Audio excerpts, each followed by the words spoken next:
അസ്സലാമു അലൈക്കും.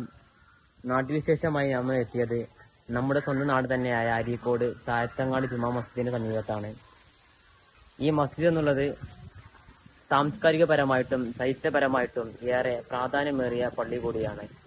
ഏകദേശം 264 വർഷങ്ങളോളം പഴക്കം ചെന്നിരിക്കുന്ന പള്ളിയാണ് ഈ താഴത്തങ്ങാട് ജുമാ മസ്ജിദ് എന്നുള്ളത്. അതിലെ കൂടുതൽ വിശേഷങ്ങൾക്കായി നമുക്ക് പോകാം. ഈ പള്ളി ജനങ്ങളിലേക്ക് എത്തിക്കാൻ കാരണക്കാരനായത് അഹമ്മദ് കുരിക്കുളു പാപ്പയുടെ ശ്രമഫലമായിട്ടാണ്.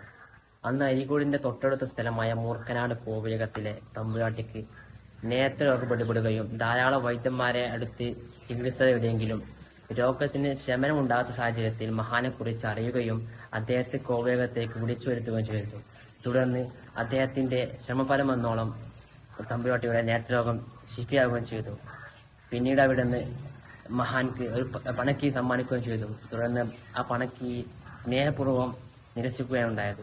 തുടർന്ന് അദ്ദേഹത്തോട് ചെയ്ത ഉപകാരത്തിന് എന്തെങ്കിലും ആവശ്യപ്പെടുന്നു പറഞ്ഞപ്പോൾ അദ്ദേഹം അരീക്കോടിലെ ജനങ്ങൾ 50 വർഷമായി ജുമയും നിസ്കാരവും ചെയ്തത് ഒരു ചെറിയ പള്ളിയായിരുന്നു. അത് വിശാലമാക്കാൻ അദ്ദേഹം പള്ളിക്ക് ആവശ്യമായ സ്ഥിര സൗകര്യങ്ങൾ ആവശ്യപ്പെടുകയും ചെയ്തു. തുടർന്ന് പള്ളിക്ക് ചുറ്റുഭാഗമുള്ള 40 വീടുകൾക്കുള്ള സ്ഥലവും പള്ളിക്കും അരീക്കോടിന്റെ ഹൃദയ ഭൂമിയിൽ തന്നെ കോവിലകത്ത് നിന്ന് പതിച്ചു നൽകാനുണ്ടായത്.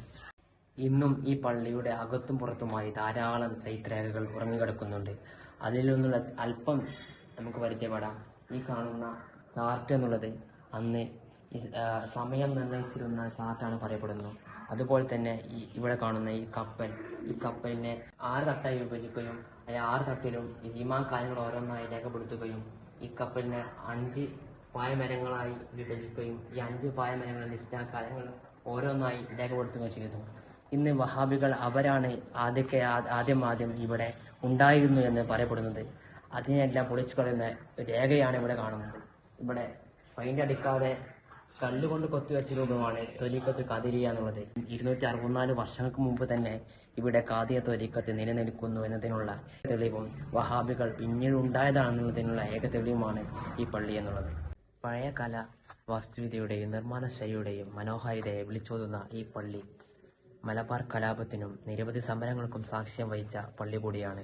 അതിനുള്ള പ്രധാന തെളിവുകൾ ഈ പള്ളിയുടെ ചുമരുകളിലും തൂണുകളിലും മിമ്പറുകളിലും നമുക്ക് കാണാൻ സാധിക്കുന്നതാണ്.